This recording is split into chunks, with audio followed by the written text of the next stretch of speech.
નમસ્કાર, ન્યૂઝરૂમ લાઈવમાં આપનું સ્વાગત છે। સમાચારો સાથે હું છું આપની સાથે વિકાસ મકવાણા। બુલેટિનની શરૂઆત કરીએ તો મોટા સમાચાર પ્રાપ્ત થઈ રહ્યા છે। હવામાન વિભાગે વરસાદને લઈ આગાહી કરી છે। આગામી 7 દિવસ વરસાદની આગાહી હવામાન વિભાગ તરફથી કરવામાં આવી છે। રાજ્યમાં સાયક્લોનિક સર્ક્યુલેશન અને મોન્સૂન ટ્રફ એક્ટિવ થઈ ગયું છે।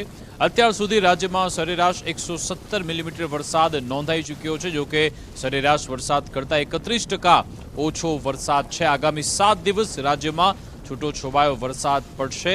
18 જુલાઈએ વિવિધ જિલ્લામાં સામાન્ય વરસાદની આગાહી પણ હવામાન વિભાગે કરી। 19 જુલાઈએ અમદાવાદ અને સુરતમાં વરસાદની શક્યતા વ્યક્ત થઈ। 20 જુલાઈએ દક્ષિણ ગુજરાતમાં વરસાદ પડવાની પ્રબળ શક્યતા પણ વ્યક્ત કરવામાં આવી।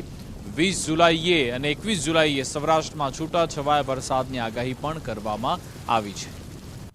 आने वाले 7 दिनों के लिए हम रेनफॉल की बात करेंगे तो उसमें गुजरात स्टेट के सारे डिस्ट्रिक्ट कवर हैं, जिसमें लाइट टू मॉडरेट रेन का पूर्वानुमान है।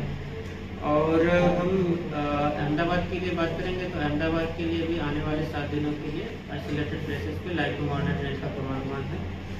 और ओवरऑल हम पूरे मानसून सीजन में ओवरऑल रेनफॉल की बात करेंगे, जिसमें 1 जून से लेकर आज तक जो मानसून सीजन में रेनफॉल हुई है Gujarat as a whole state वो 170 मिलीमीटर रेनफॉल एक्चुअल रेनफॉल हुआ है। और नॉर्मल के हिसाब से 245 मिलीमीटर होना चाहिए।